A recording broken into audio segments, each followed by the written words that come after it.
Comme aujourd'hui c'est le dimanche des Rameaux, nous allons méditer sur un passage qui parle de l'entrée de Jésus à Jérusalem. Matthieu 21, chapitre 21, verset 1 au verset 12. Lorsqu'ils s'approchèrent de Jérusalem et qu'ils furent arrivés à Bethphage, vers la montagne des Oliviers, Jésus envoya 2 disciples en leur disant « Allez au village qui est devant vous, vous trouverez aussitôt une ânesse attachée, et un ânon avec elle, détachez-les et amenez-les-moi. Si quelqu'un vous dit quelque chose, répondrez « Le Seigneur en a besoin. » Et à l'instant, il les laissera aller. Or, ceci arriva afin que s'accomplisse ce qui avait été annoncé par le prophète. Dites à la fille de Sion, voici ton roi vient à toi, plein de douceur, et monté sur un âne, sur un ânon, le petit d'une ânesse. Les disciples allèrent et firent ce que Jésus leur avait ordonné. Ils amenèrent l'ânesse et l'ânon, mirent sur eux leurs vêtements, et les firent asseoir dessus. La plupart des gens de la foule entendirent leurs vêtements sur le chemin, d'autres coupèrent des branches d'arbres et jonchèrent la route. Ceux qui précédaient et ceux qui suivaient Jésus criaient « Hosanna au fils de David, béni soit celui qui vient au nom du Seigneur, Hosanna dans les cieux, Hosanna dans les lieux très hauts. » Lorsqu'il entra dans Jérusalem, toute la ville fut émue. Et l'on disait, « Qui est celui-ci » La foule répondait, « C'est Jésus, le prophète de Nazareth en Galilée. » Jésus entra dans le temple. Voici la parole de Dieu. Prions. Seigneur,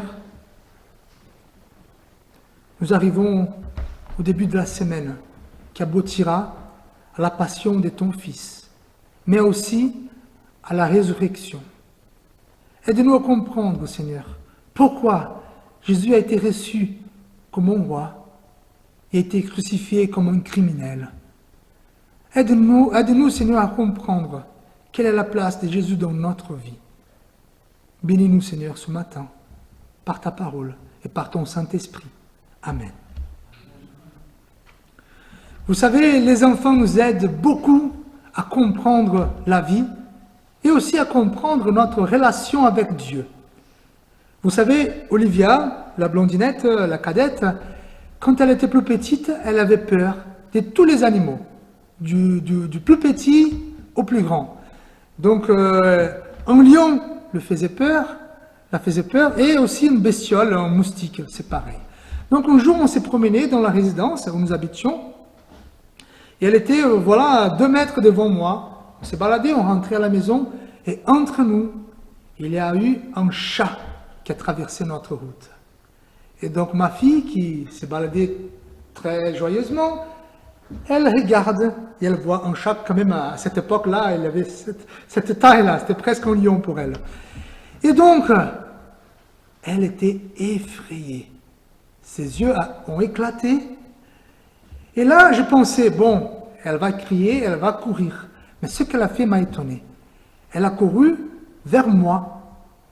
Donc, mais il y avait les chats entre nous. Donc, il fallait traverser tous les dangers. Mais, évidemment, elle ne savait pas ce que le chat allait faire. Mais elle était certaine qu'elle savait ce que je pouvais faire. Et donc, elle a couru vers moi. Et ce que nous avons dans ce texte, c'est un peu pareil. C'est Jésus qui, devant lui, il y a les dangers extrêmes. C'est sa mort en tant que criminel. Vous connaissez la passion, c'est très difficile de le concevoir. Et finalement, Jésus avait devant lui la mort, l'abandon de Dieu. Mais quand même, il fonce parce qu'il savait que Dieu était avec lui. Et nous allons voir aujourd'hui, par ce texte, quelle est la place que Jésus trouve dans notre vie. Quelle est la place des plans de Dieu dans notre vie? Comme nous avons lu, ici, nous avons l'entrée triomphale de Jésus à Jérusalem. Il va ordonner à ses disciples de prendre un âne et un ânon pour qu'ils puissent entrer à Jérusalem. Les disciples qui jusqu'à présent faisaient assez confiance en Jésus, on va voir aussi que le fait d'entrer à Jérusalem sur un ânon, c'était la prophétie. Et quand Jésus il entre, il voit quand même une foule le recevoir avec des cris de gloire. Hosanna, qui ça veut dire sauve-nous. Et après, évidemment, le peuple, comme tous les peuples, il va s'interroger, qui est celui-ci? Et donc, dans ce texte, nous voulons voir d'abord quelle est la place de Christ dans notre vie et quelle est la place des plans de Dieu dans notre vie. Notre texte commence avec l'ordonnance. Il y a Jésus qui demande à ses disciples de faire une chose assez bizarre quand même. Ils étaient là, ils étaient en train d'entrer à Jérusalem et Jésus s'arrête pour demander 2 animaux, 2 bêtes, pour entrer avec lui. Bon, les disciples, ils obéissent évidemment, mais c'est pas toujours qu'on reçoit un ordre comme ça. Et surtout, Jésus il a dit, allez dans les villages et prenez l'ânon et l'âne. Les disciples, je ne sais pas si les disciples ont posé la question, ou si Jésus il prévoyait ça, il a donné la réponse, mais c'est quoi ça? On ne peut pas entrer dans un village et prendre des animaux. Ça ne se fait pas comme ça. Ça se fait pas ici et ça ne se faisait pas non plus à Jérusalem. Et donc, qu'est-ce que Jésus dit? Si quelqu'un vous dit quelque chose, dites-le, c'est le Seigneur qui demande. Voilà. Les disciples ont obéi. Et donc, ça nous pose une question. D'abord, par rapport au plan de Dieu. On voit qu'ici, c'est une prophétie donnée par Dieu. Ça veut dire quelque chose qui était prévu bien avant. Cette entrée à Jérusalem était prévue. C'était les prophètes Zacharie et les prophètes Ésaïe qui ont prévu cette entrée. Donc, ce temps-là était prévu dans le plan de Dieu. Et donc, quand on parle du plan de Dieu, parfois Dieu nous demande des choses qui nous semblent étranges, comme chercher un âne et un ânon dans un village voisin.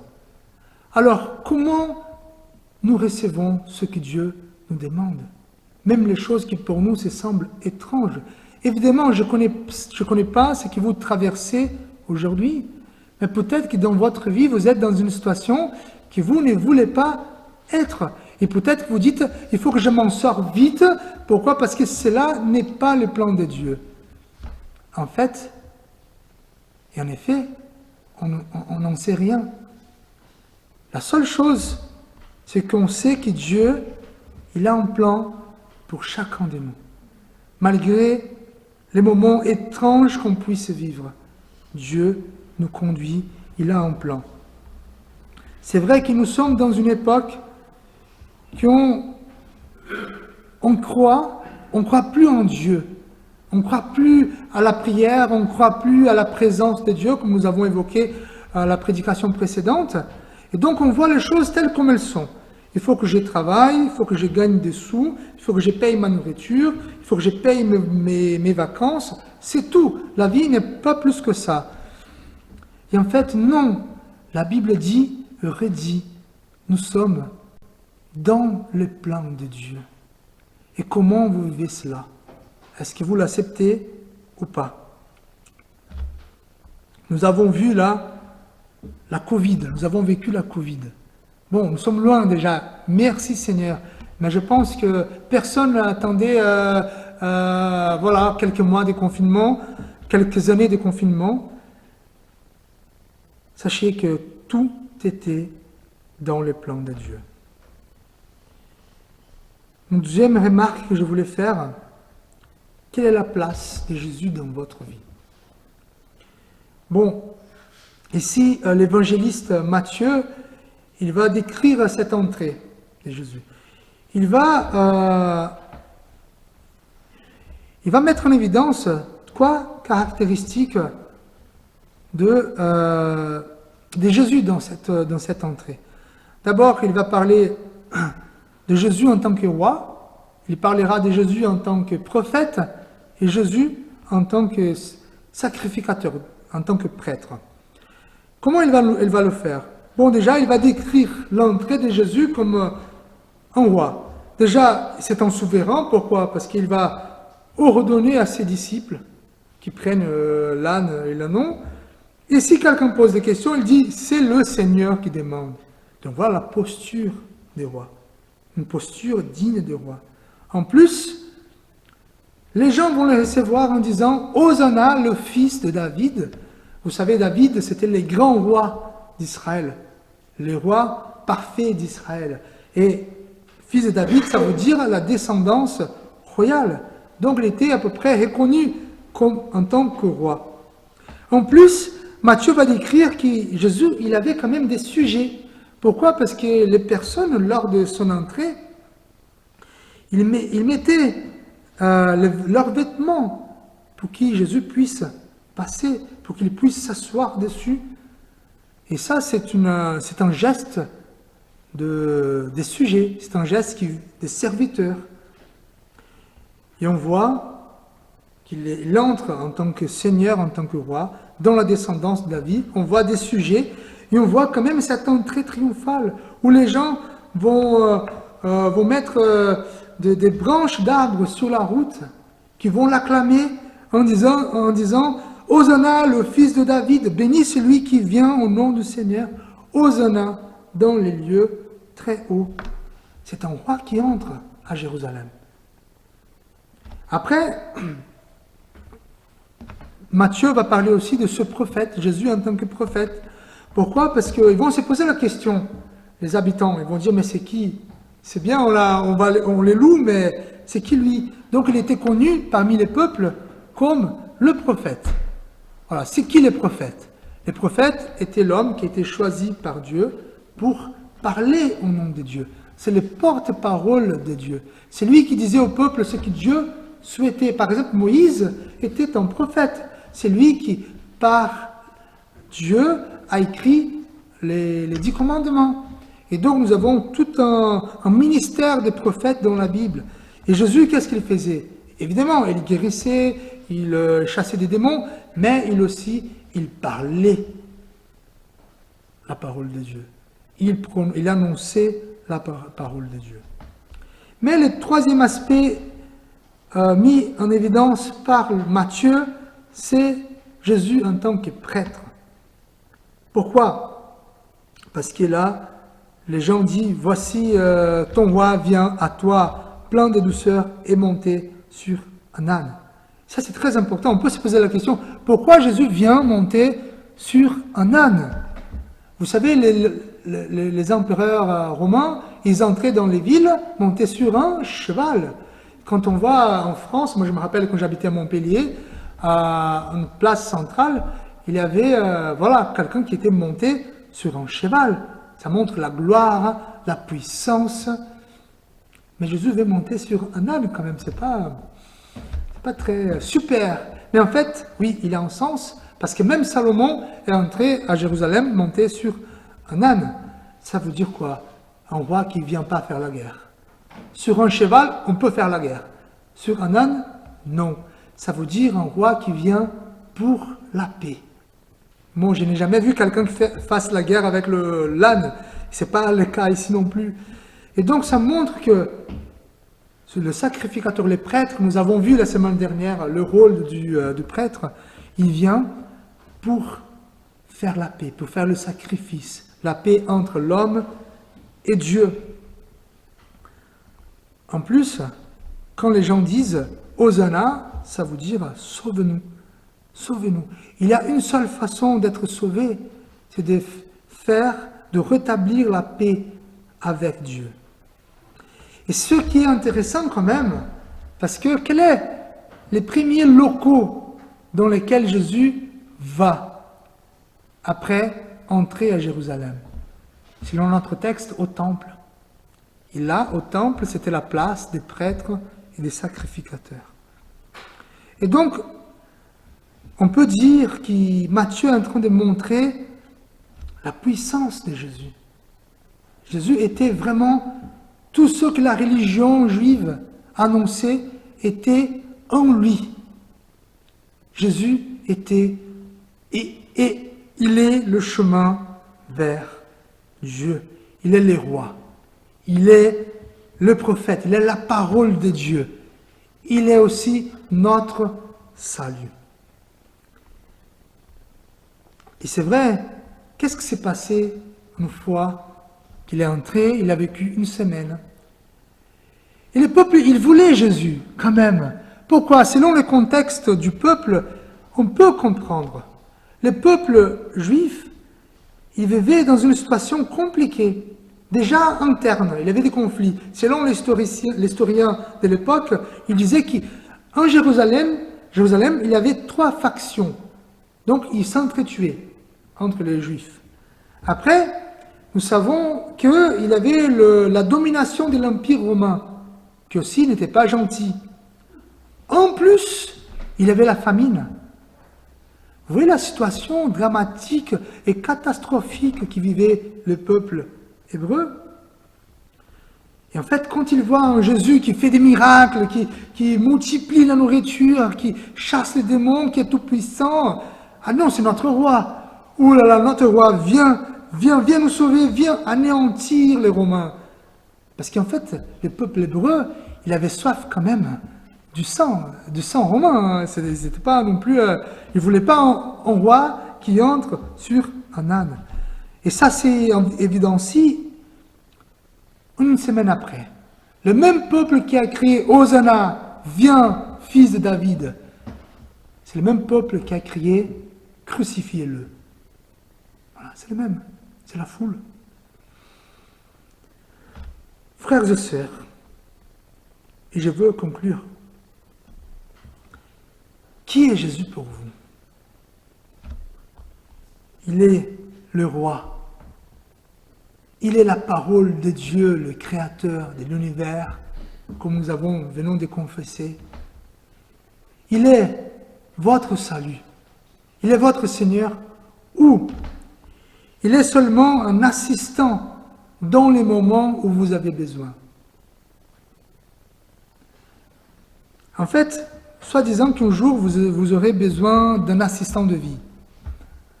Bon, vous avez besoin de lui, il faut venir lundi matin, 8 heures. Soit-disant que l'assistant n'arrive pas lundi matin.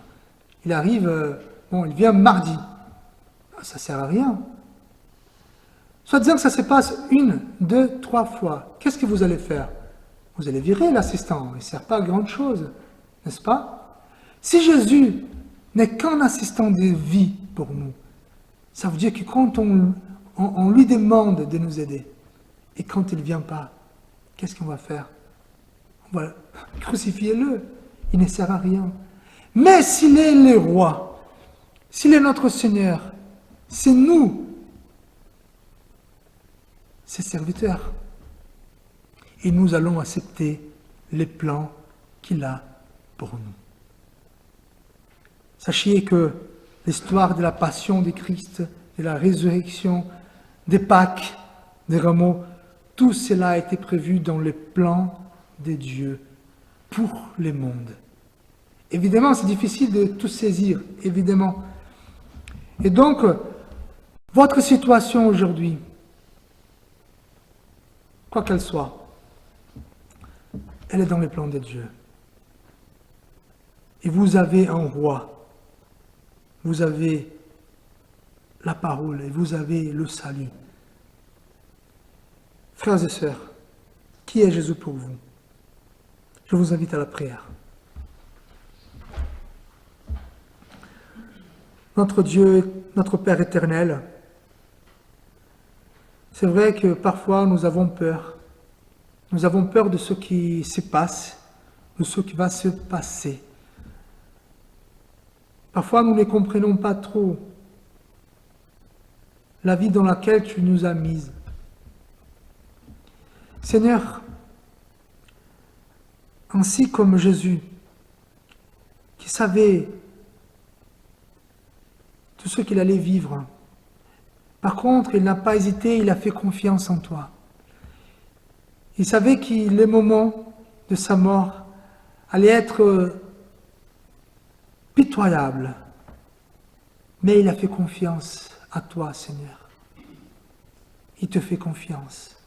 Il t'a fait confiance, Seigneur. Aide-nous, Seigneur, ainsi comme Jésus, à te faire confiance. Que ce soit pour un petit chat qui traverse notre route, ou pour des choses bien plus difficiles. Au lieu de regarder nos problèmes, qu'on puisse regarder notre roi, notre Seigneur. C'est lui qui nous attend, c'est lui qui nous donne l'espérance. C'est au nom de notre roi glorieux que nous te prions. Amen. Je vous invite à vous lever pour recevoir l'exhortation et la bénédiction de la part de notre Dieu. Au moment où nous entrons dans la semaine sainte, suivons notre roi de gloire sur le chemin de la croix. La parole de la croix est une folie pour ceux qui se perdent. Pour nous qui sommes sauvés, elle est puissance de Dieu. Que l'amour de Dieu nous entoure. Que la force de Dieu nous soutienne. Que la paix de Dieu emplisse nos cœurs dès aujourd'hui, sur le chemin qu'il a tracé pour chacun d'entre nous. Amen.